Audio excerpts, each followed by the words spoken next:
Welcome to the Practice Podcast, conversations probing the nature of practice. I'm your host, Dave Fearon, co-author with Peter Vale of the digital book on Practice as a Way of Being. Find it at mylibrary.world. And now to our show. Welcome to another conversation that I love having with my son, Dave, about social inaction writ large. And what we do in this conversation is review some of the stages of Dave's thinking and my learning about social inaction, and particularly conversation as it pertains to practice. And then he takes us to an example of another dimension of his work and the work to understand the fullness of conversation called Conversational Analysis. So there's more to learn, and thank you for joining us, Dave and Dad. Welcome to another conversation that I love having with my son, Dave, about social inaction writ large. And what we do in this conversation is review some of the stages of Dave's thinking and my learning about social inaction, and particularly conversation as it pertains to practice. And then he takes us to an example of another dimension of his work and the work to understand the fullness of conversation called Conversational Analysis. So there's more to learn, and thank you for joining us, Dave and Dad.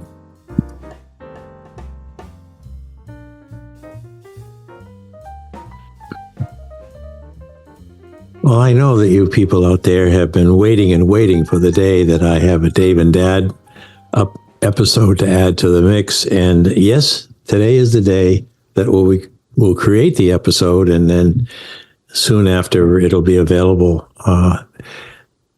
Dave and I started talking about social inaction and looking within that to conversation and the connections to practice. In fact, we even looked at conversation as practice at one point.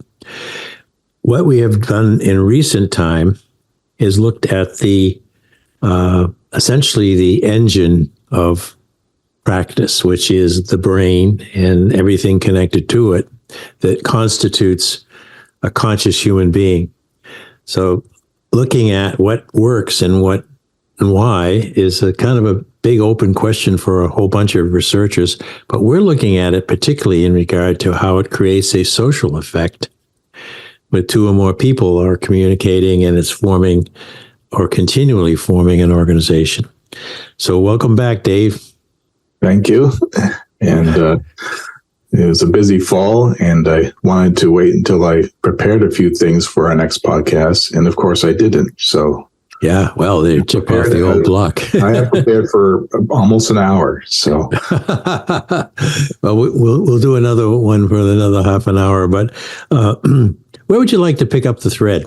Well, I wanted to, a lot of what I've been building up through quite a few episodes now, as I look back, was trying to take us from the early conversations where we were trying to define social inaction and the idea that conversation exists as something special, as it's almost its own domain or world in which we as conscious beings reside and get the world done. And it's something distinct about being a human being capable of using talk and interaction that both distinguishes us from other animal species. But as we've gone through in recent episodes, I've kind of systematically building up that we aren't all that different from other animals in that there are some real core principles of what it is to be alive and made up of countless living systems all stacked together in such a way that being a human being capable of doing talk is an extension of complexity based on some very core principles that in some episodes we've gone right back into quantum theory and such, which we won't start there, but we dabbled, or you dabbled, and I listened. Getting into the brain. So I might do a super quick tour through what leads us there, and then gonna dive back into a real example of conversation that I think we looked at in more than one spot. I'm seeing episode 150, I think, is where we really went through it. With Deanna? Was that the one? This is actually one from my dissertation. At meeting notes. Yeah.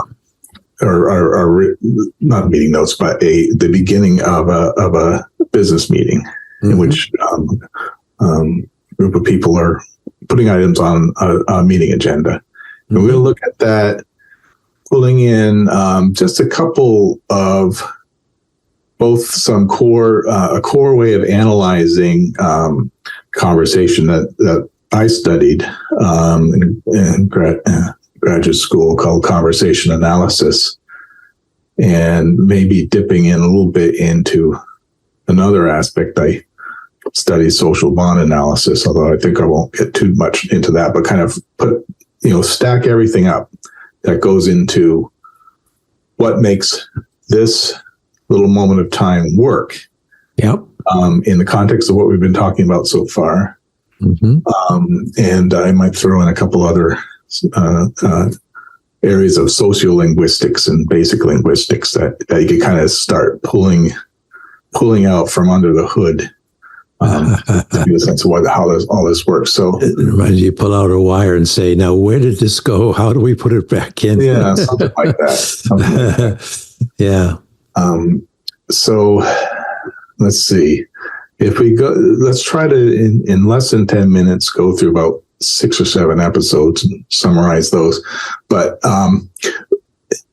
basically, when we're talking about the term social enaction, going back, I usually cover this in every episode, the idea of enaction is a term that now is being quite broadly used in other fields, but I've started defining about 20 or so years ago, social enaction as a particular term, with an action using the definitions of to perform, looking at perform or performance of a particular sort of action. This is the performance, especially for other people. And what this does is brings forth a domain of performance. So the enacted domain, context, area of action, but again, focusing on actions with others. And those others can be specific others in interaction that you're interacting with, but maybe more generalized others. What is the social world in which we're embedding these contexts?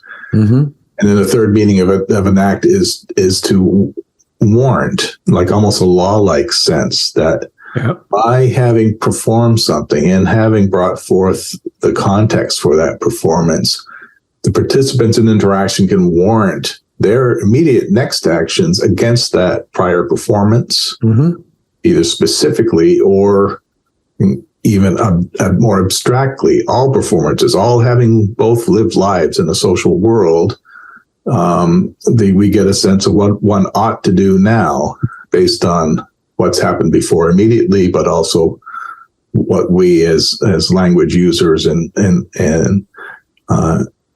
participants in our culture in which we grow up, and which I would assume you and I both had during our conversation, would share. And so being able to warrant what we're doing and account for it in that shared domain, both specifically and abstractly. And what that does is it sustains both the immediate performance of talk and its own contextual domain moving forward. In this sense of sustaining and moving forward is going deeper into a sort of theory of everything behind an action. which is to claim that it is grounded in what's, I think, most commonly termed self-organization systems theory. Mm-hmm. So I had several episodes building up from the basis of that. I think our episode numbers are correct. They may have shifted, but I think on the website currently, you'll see episode 162. I talked about Ilya Prigogine, who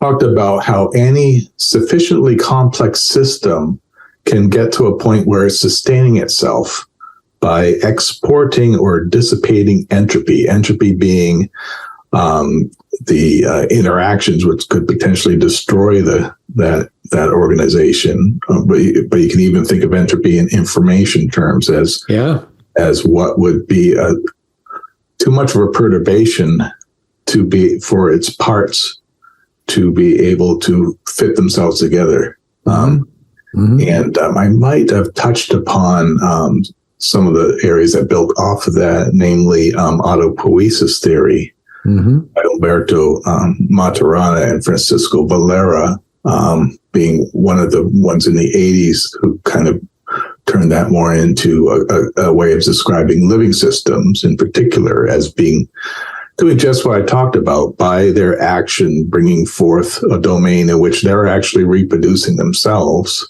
while also defining the environment or context in which they live. And this is a way of approaching even evolution. You could really think of such living systems as now having the capacity to evolve in a certain way and be sustained, and looking at how the action sustains itself. So in episode 171, I talked about Gerald Edelman and looked at neuroscience and his work in the 80s and 90s, looked at how the neurons in the brain, but most importantly, their connections by axons into, the bundles and structural regions of the brain are doing something in particular. They're mostly, in summary, they're sort of relating sensory and motor parts of the brain, the outside world and what one does about it, but not simply the old behaviorist notion of stimulus and response, in which the remembered response to how one interacts with something that we sense calls out like a reflex of particular action. It's more this self-organizing emergence.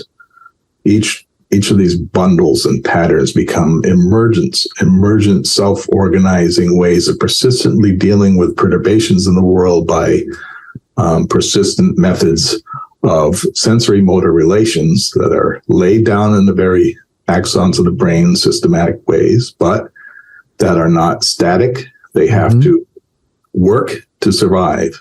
And then they change and they redirect, and the axons create new patterns of almost unimaginable complexity, quadrillions of different connections. But what it does is it gives you still somehow brains that, if you open them up, are largely organized in similar ways among people, but in the details are utterly unique. But the main thing is this dynamics. And I talked in episode 191 about Mark Solms, who wrote a terrific book on the basis of consciousness and conscious awareness, having to do largely with something very particular about what goes on in the brainstem, in which there is a essential coordination of feelings, which are kind of the rawest form of what becomes more complex emotions, always being at the basis of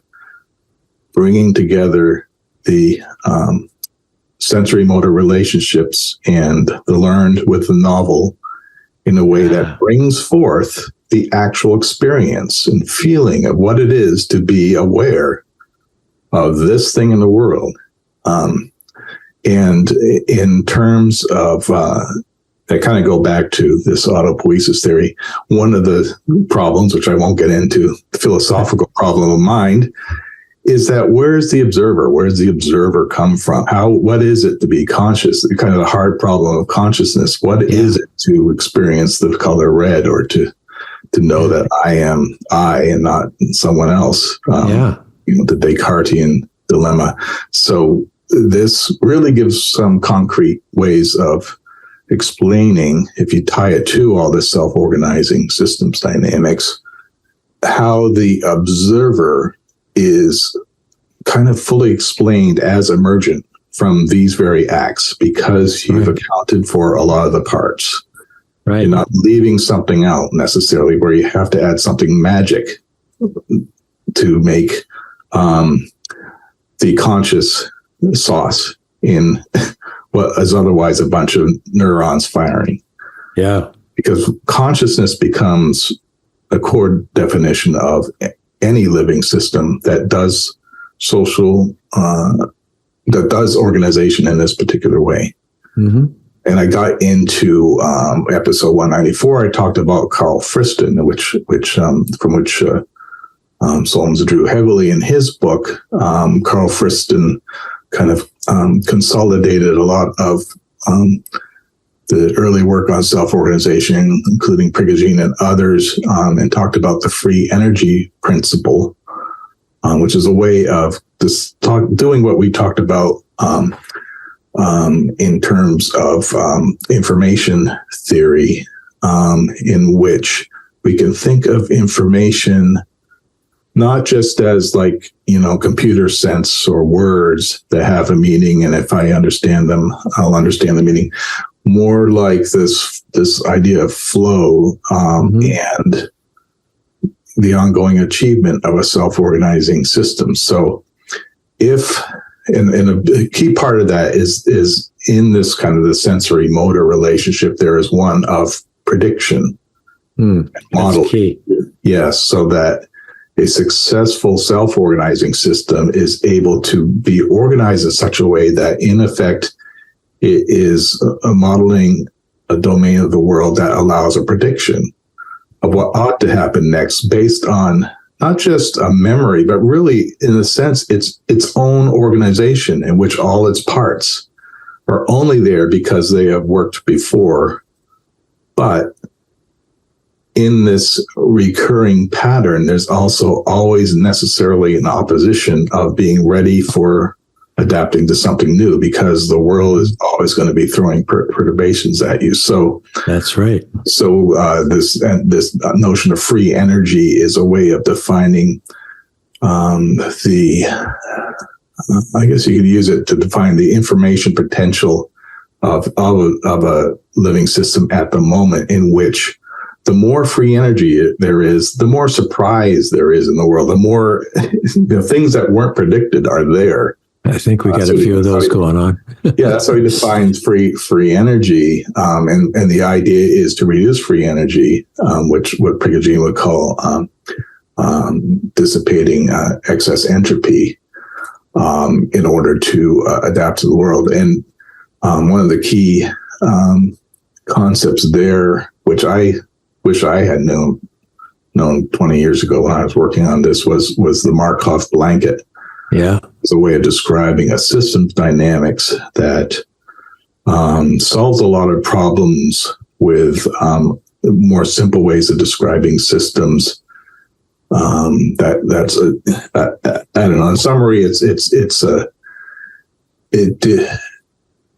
you have a very simple kind of circular system in which all the parts are related in such a way that they're acting towards the world, it's hard to get this sense of, well, how do you both have this core set of relationships and also something that acts like an observer, and is somehow different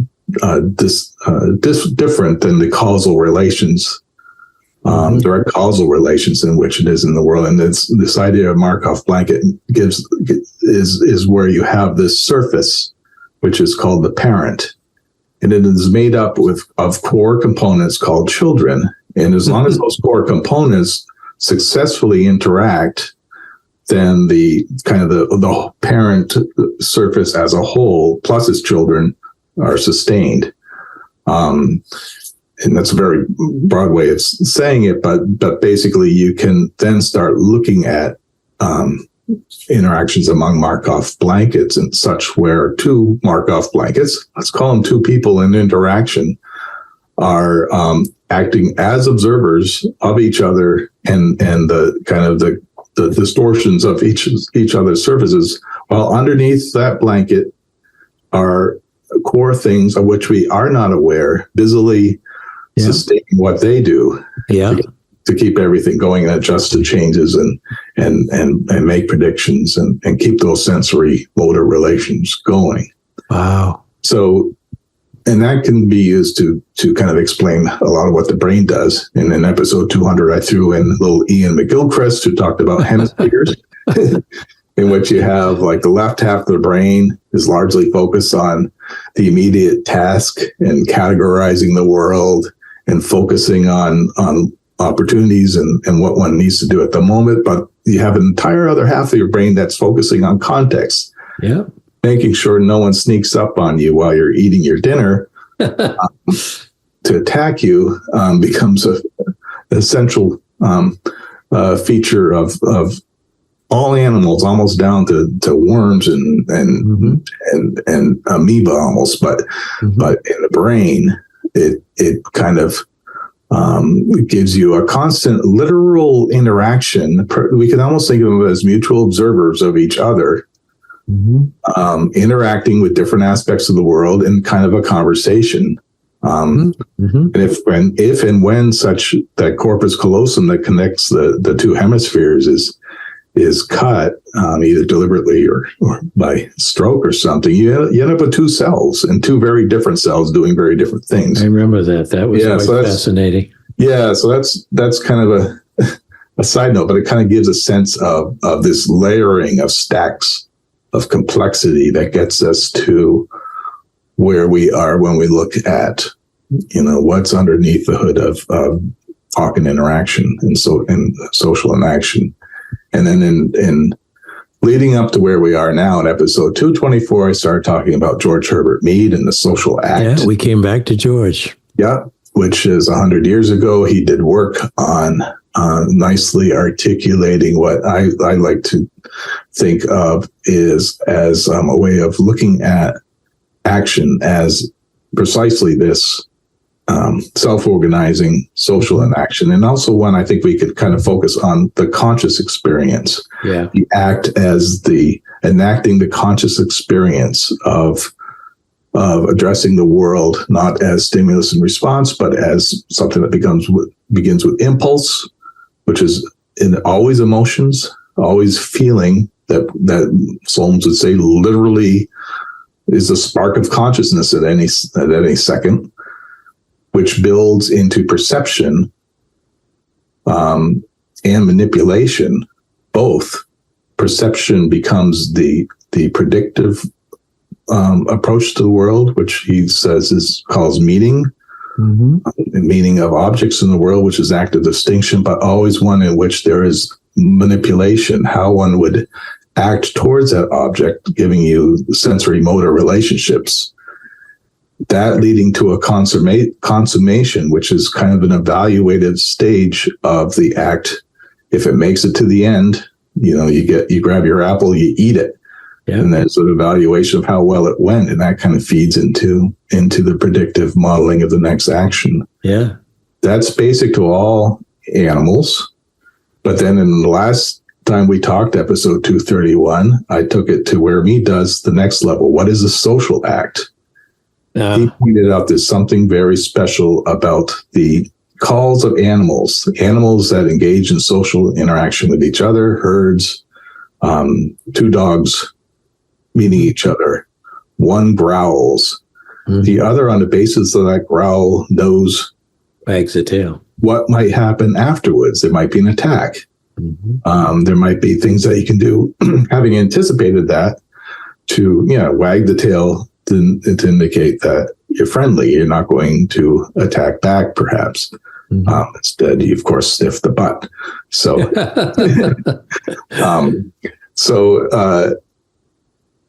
But something about these vocal gestures, the ones that we can hear, echoing back into our ears, Mead says becomes the basis of abstracting one level of distinction of the world in which we're kind of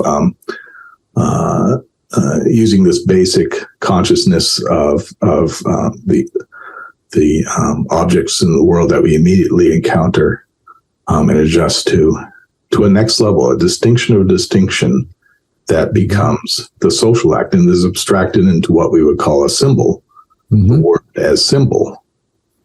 But everything we talked about this a lot the last time, it's not symbol as the something that is now the container of instructions of actions, but rather the symbol, the abstracted language symbol, is something that could itself be thought of as living systems. Living systems interacting with each other, put together into words, put together into conversation, in which they are both very persistent among a culture, so that we can keep using words that live for thousands of years, but also want words that drift in their meaning and kind of new words, novelty, that can also pertain to novelty within the situation itself. And then I kind of threw in a bit on the social self, the I being this first level experience, and then the me being this social object that we can talk about and experience with specific others who we might be interacting with, and generalized others who are the expression of all of social culture and history in which we live. So that might have been more than 10 minutes, but no, it wasn't too much more, and it was a wonderful synthesis, which I might take this segment out and put it up there as an intro to the whole system of your thoughts.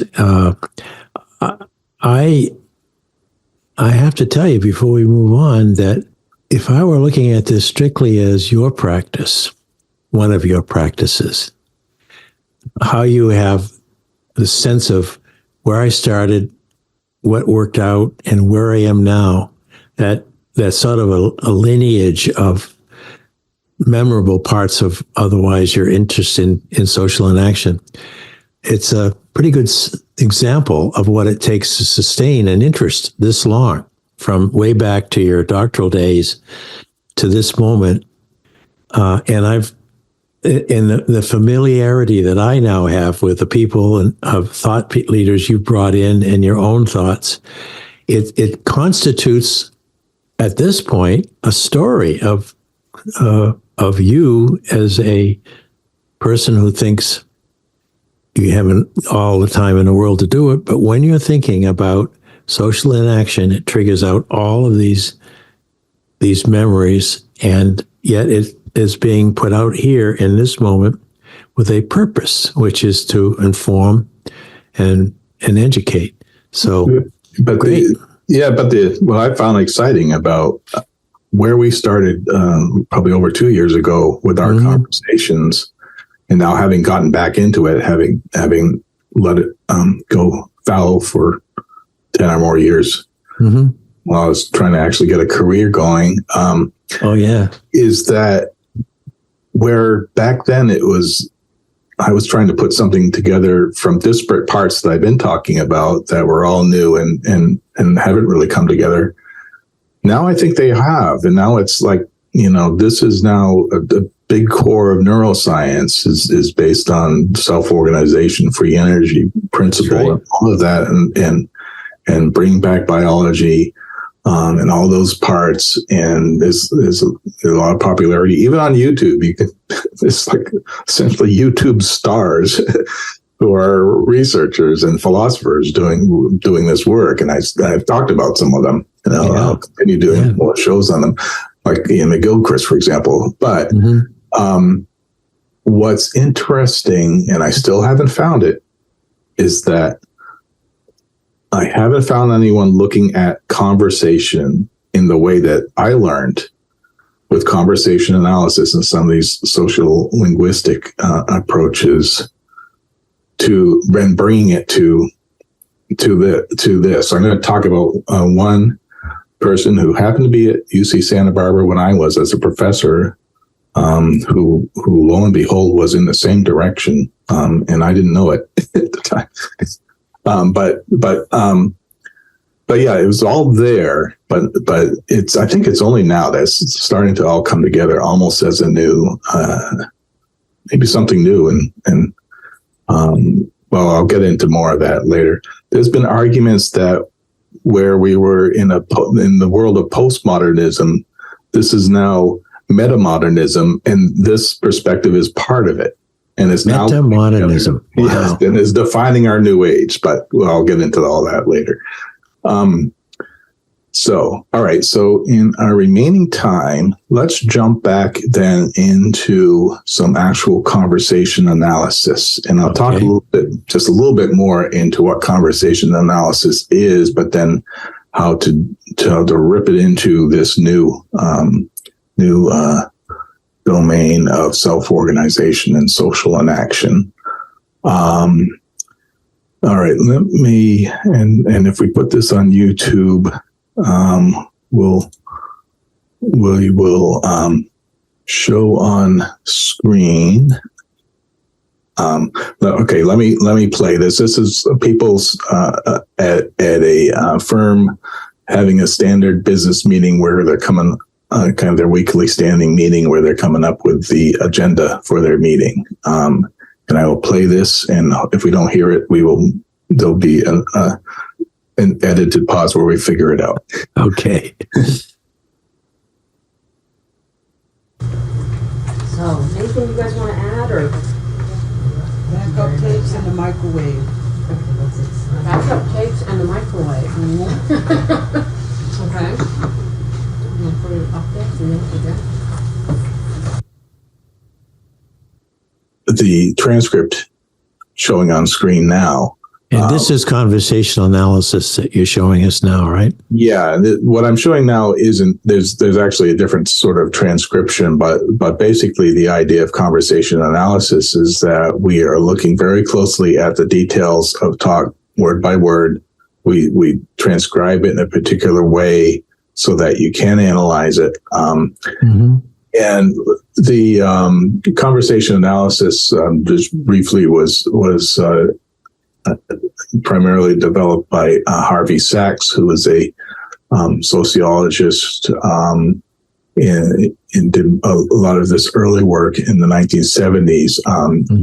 At UCLA, he was a student of Harold Garfinkel and ethnomethodology, which I won't get into, but there was another kind of a sociolinguistic approach to sociology that Harvey Sachs focused in on the real dynamics of conversation, how it is put together in a way that some of the persistent features of talk in interaction are systematic in a way that makes him at the time think of how this is something like other persistent things in biology or neuroscience where because the way that two people are interacting has these persistent organized components that become constraints on what each other do, and by virtue of those constraints, one gets the emergent patterning of some very key things that make conversation work. And a lot of conversation analysis is looking at some of the core parts and then expanding upon them and coming up with lots more aspects and types of these persistent patterns.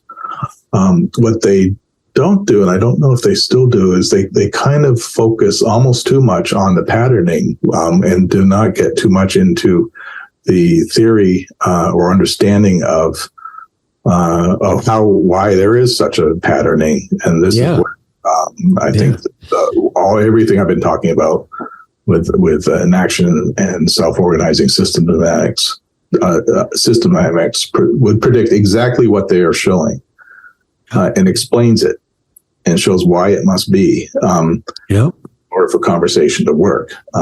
So with that little bit of overhyping. I think we can maybe look at a couple of these aspects, and I think I'll just do it in terms of what conversational analysis looks at. Some key parts. One of the most key parts of conversational analysis is looking at turn-taking organization. Yep. Turn of talk. What the turn of talk is basically I talk and then you talk, or in this case, Laura talks. So anything you guys want to add, and then Natalie responds. Backup tapes and a microwave.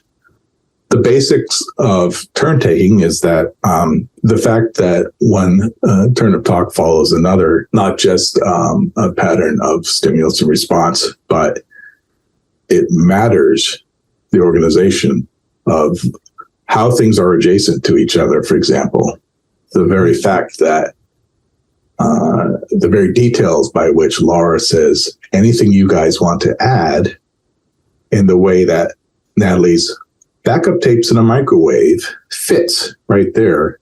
Some of its basic structure is that in the turns of a type, question, and response, answer, is an emergent organization in which both parties can rely upon for structuring the content and meaning of what they're talking about. The structuring is very deep and calls out lots of other aspects of it. And if we look at it closely, it does so in a way that has a certain elements that we've been talking about. For example, prediction, performance, and contextual domain brought forth, and warranting things and what I happens. see warranting coming up. Yeah. So how is it we know they know what they're talking about? Well, something's happened before. They're in a room. They're all having established that they're starting the meeting. There's an easel next to them on which they have been writing the agenda of the meeting. And having done that, at this moment, Laura can say anything you guys want to add. Natalie's backup tapes and microwave, because following in part that turn-taking organization can refer to what became before and kind of perform a recognition, perform the grounds of what might be recognizable. Anything you guys want to add to backup tapes and microwave would refer to add and be about the agenda. And they both kind of can achieve what Harvey Sachs would call categorization without having named a category, in a sense, without that category even being a real thing. In a sense, it's entirely implicit. Is it in their brains? Yes and no, maybe not all that, maybe not all that specifically. In a way, we don't care what's in their brains. What they're doing is accomplishing the sustaining of this reference across two turns of talk. And then you can look at turn taking in itself as being kind of this structural, almost a constraining context for all sorts of ways of doing things. Yeah. For example, you asked me a question and I answered, but my answer went on for 10 minutes. It was contained of many. Didn't allow another turn to take place. Yeah. So what you did is we in a sort of unspoken agreement allowed our turn taking to go from conversational turn taking to narrative or story. So you're suspending your turn taking. And if you look very closely at how turn taking is managed and where it occurs and how it's suspended, you can almost look at turn taking units having their own treatment, the very close use of pause, of intonation, or what's called prosody, the period, the question, the tone of voice, all of which is meaningful at this or operative at this level of both organizing, sustaining the turn-taking organization of talk for that moment, but also providing this ongoing structure of sorts by which everything about talk can take place. And think of this, everything that we're conscious about consciously aware of about talk, none of this structuring of these details matter, nor can we even think about it while we're doing it, because we're tripping over ourselves while we're trying to pay too much attention to how we walk. It's all in the background. And so turn taking is just one of them, one of these. Some other things that they, in addition to turn taking and narratives, there's a lot of work on conversational repair. We can kind of look at repair. Sorry, I'm kind of recycling very old slides that talk about, if anyone looks at the YouTube, that talk about some of these core concepts of performance, and then bringing forth the domain of relevance. The repair is a way of adjusting to perturbations in talk by doing something with one's words that show the other that there was something unexpected, unpredicted. Yeah. And showing that I am doing something about it, or that you should do something about it, or that maybe we're collectively doing something about it, something that's bringing back, for example, a repair of the turn taking. You've overlapped my speech. You didn't just say, but you start talking over me. Well, we do something with our talk to kind of get us back to that turn taking exchange. Or here with Natalie says, backup tapes in the microwave. And Laura says, backup tapes in the microwave? In a way, is that a call for a certain sort of repair? Is Laura asking Natalie to repair something that came before in a particular way? Backup tapes in the microwave, we don't really know what it is. The problem, do they figure out what it is? Backup tape, Natalie says, backup tapes in the microwave. Laura says, backup tapes in the microwave. Natalie says, The comes in kind of a third section of three steps in this turn of talk, in which Natalie's statement is followed up by a question. Is supposed to be the answer of the question in the next turn of talk. What's it doing? It's kind of resolving a certain thing, perhaps, that Laura brought up. Why was backup tapes in a microwave a question? Was it about, what does she mean, backup tapes in the microwave?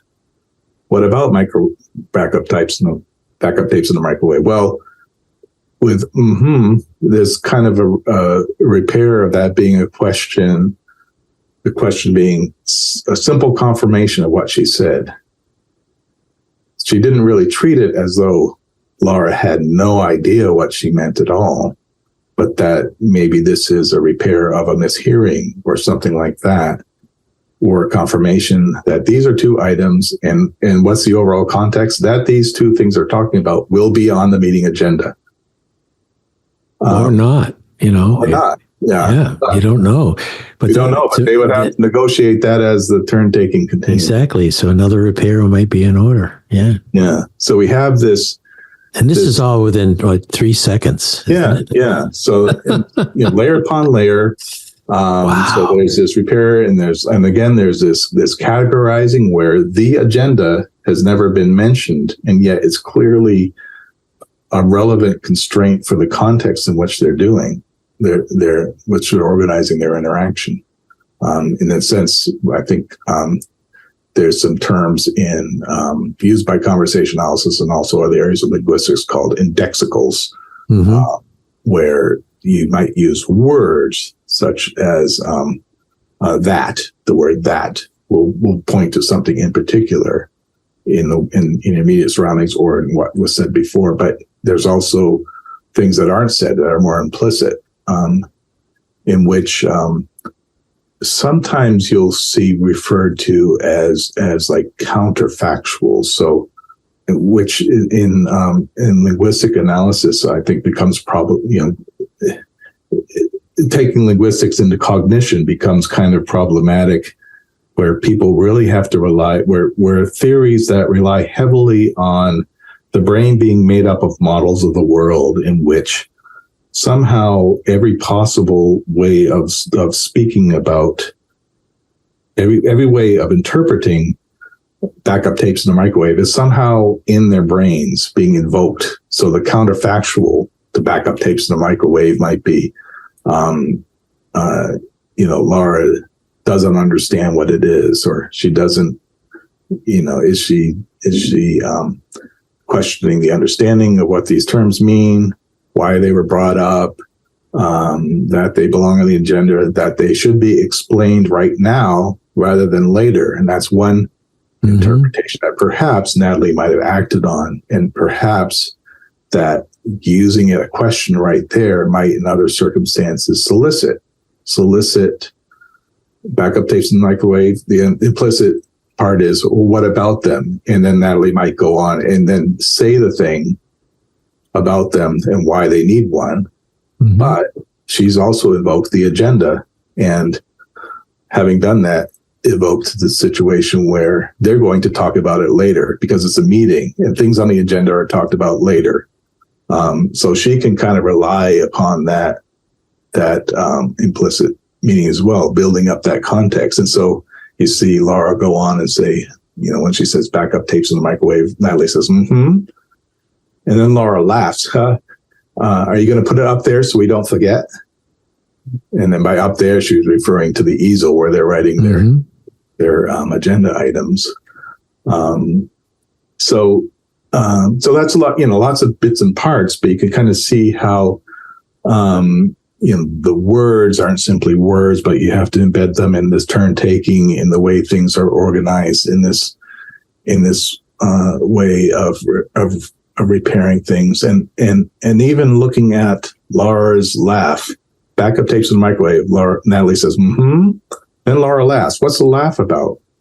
Exactly. I talked in another podcast about maybe this is something that has to do with their relationship, their social bond. Yeah. Conversational analysis doesn't get into that so much, but I have a whole episode on that, where let's say this was about Laura wanting Natalie to explain right then and there what the backup tapes in the microwave are about, rather than waiting for later in the meeting. But Natalie kind of socially correctly says, no, in a way, we will talk about this later because we're doing a meeting and this is an item on the agenda. In a way, what Laura had done was called Natalie to account for having these two new things to talk about, and perhaps implications around it. The notion of accounting for oneself, kind of warranting why, what it is about these two things. And already there could be some context of, well, the office needs to buy these two things. And why do we need a new microwave? Those can kind of be starting to be meaningful aspects of what they're talking about. But should they be talked about here? Right. Is Laura kind of overstepping some relevant context, and then and maybe even altering in a very micro way the immediate conditions of their social relationship in a way that brings up something that we might have called elsewhere in the family of shame, and how one responds to shame and adjusts to it is using a laugh, which brings back kind of a more normal. Laughter has a lot of functions, but in a way, it kind of shows that the thing is unusual and yet okay. Yeah, brings it back to, and then she goes up and calls her again to account for having brought these up and telling her to go and write it up on the agenda board. So it's a lot of complex social dynamics there we can get into, but you can see, so that's just a little bit of under the hood. And at no point are we thinking to ourselves, well, Laura has all these different interpretations going through her brain in an active dialogue. We don't, none of that has to be done. It says it's very efficient what's going on here by on the basis of everything we talked about so far working okay at this moment. Yep. To make this persistent way of organizing something that would be a business meeting, a new invention in the world that other animals don't have, fortunately, No. to work. And there's such a thing as an agenda and how you organize things to talk about later rather than right now. Yeah. So, layer upon layer. So much. And we looking at something that occurred in that clip for less than, 10 seconds, maybe? 10 seconds, maybe, yeah. Yeah. And yet here we are as humans filling tens of millions of seconds with turns of talk with all sorts of others. And most of us wouldn't have the slightest awareness of how many elements of our nature writ large go into what to say in the next turn. Because Laura could have said, that's too minor an issue. Look at these agenda items. They're all major strategic questions for the company. And you want to put this nitpicking backup tapes and microphones on that agenda? It could change within seconds to something very difficult. It could be upsetting to Natalie. And then, Natalie would say, well, I thought you wanted to hear, blah, blah, blah. So, a lot of things. All that has to be done. All of that has to be accomplished, though. And maybe all that issue also comes later in the meeting rather than now, because otherwise it disrupts what the meeting is. What is the meeting if we immediately launch into the guts of what's the key thing, or do we actually wait for later? Yeah. So, good stuff, Dave. Yeah. I'm sure we're over time, but I'd like to just talk about one more thing. Okay. Because I mentioned him earlier. Do you want to stay on the screen sheet? Okay, here we go. Yeah, here, I'll put this John W. Du Bois was, I think he's still there. He may be emeritus by now at UC Santa Barbara. He was in the UC Santa Barbara, had a really nice collection of people doing these areas of social linguistics in which I participated. Many of whom did not talk to each other or work with each other nearly as much as they ought to have, being the conversation analysis, the social bond that I worked with Tom Sheff, and then Jack Dubois. There was plenty of interaction with linguistics, but one thing that I want to give a plug for Jack Dubois' work is because I attended a lot of talks that he gave on. I didn't end up working with him. I should have had on my dissertation committee, but his work on what he called dialogic syntax.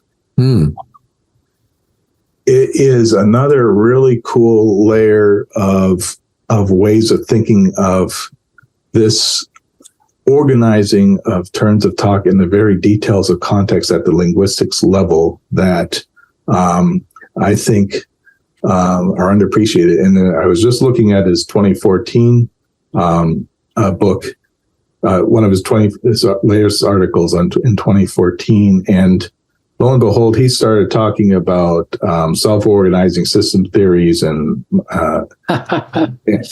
was, I think kindred spirits had I realized at the time.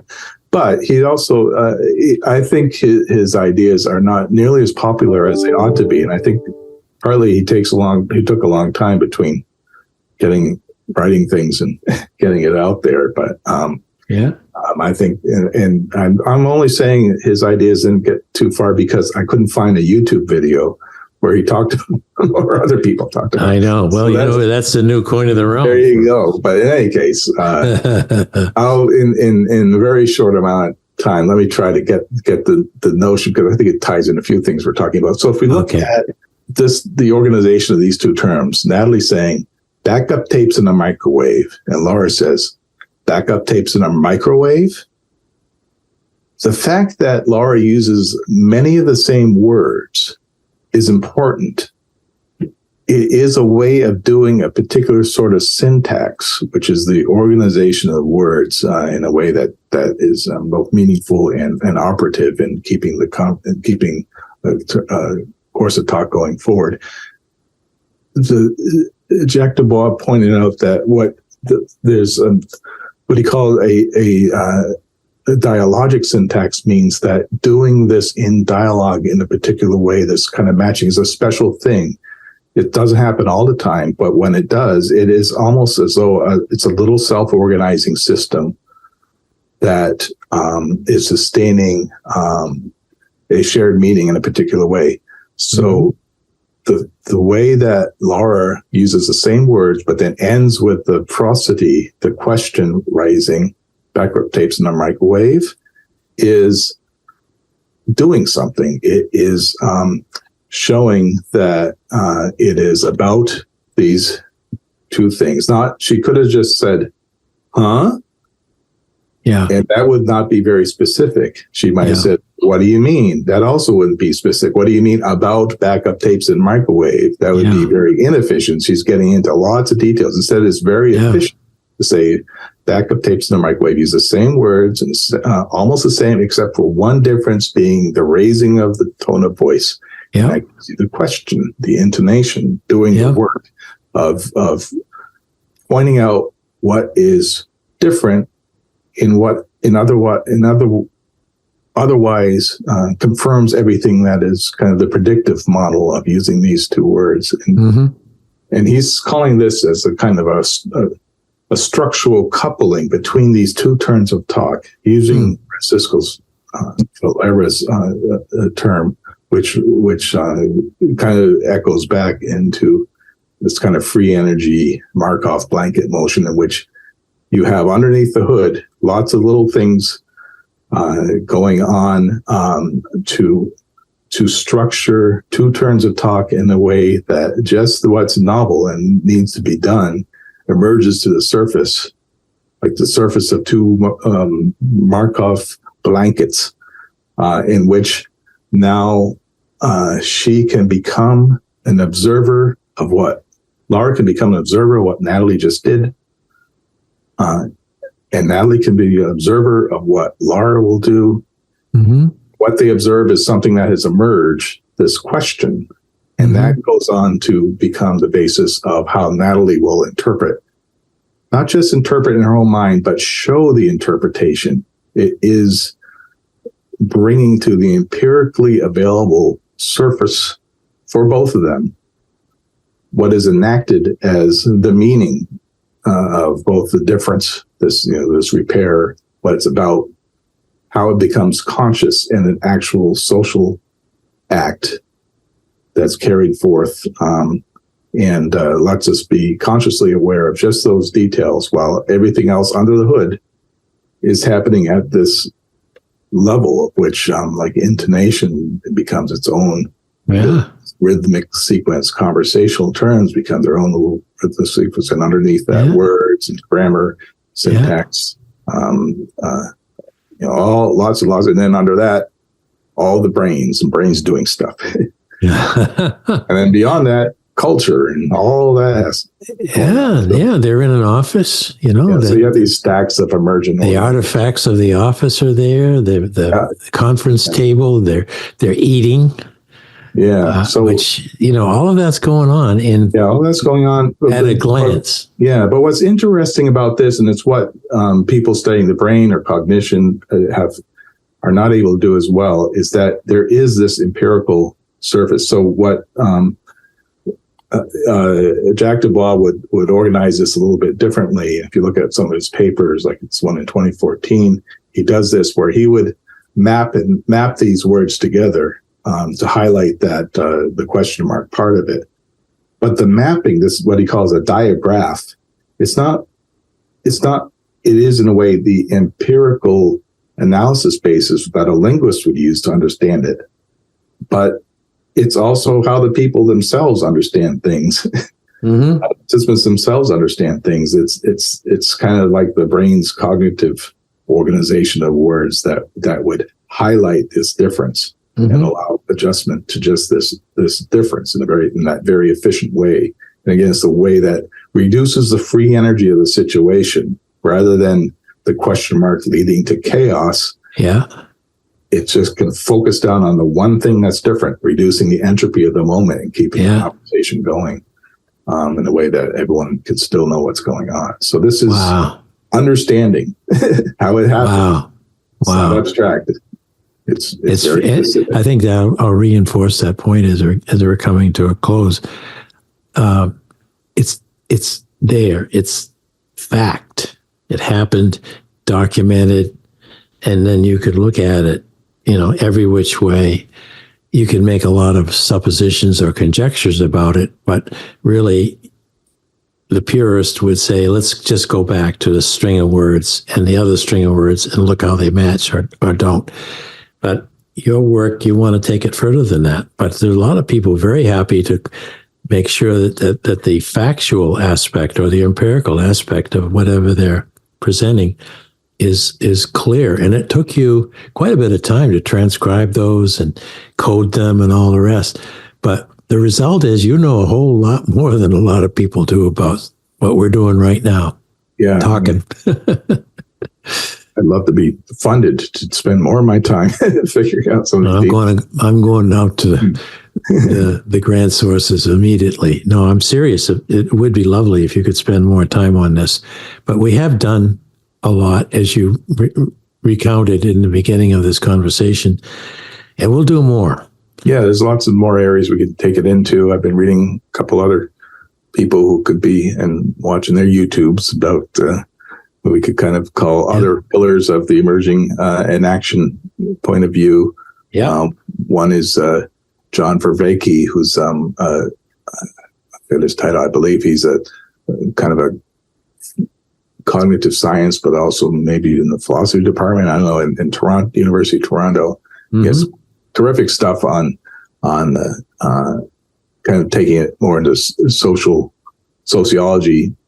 areas, but tying together a lot. And then another person I read recently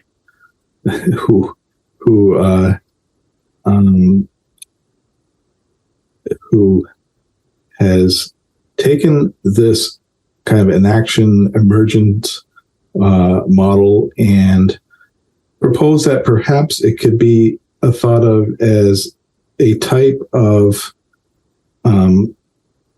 religion. No.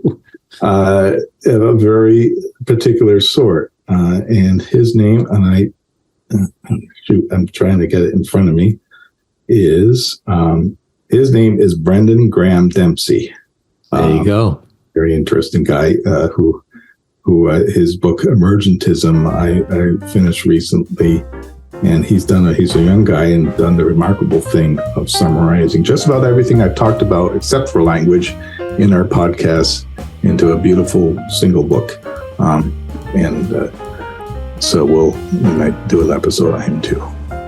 All right, Dave. Well, thank you again. I look forward to our next episode. In the meantime, I've got a lot of thinking to do. You got my head spinning again, as usual, but thank you.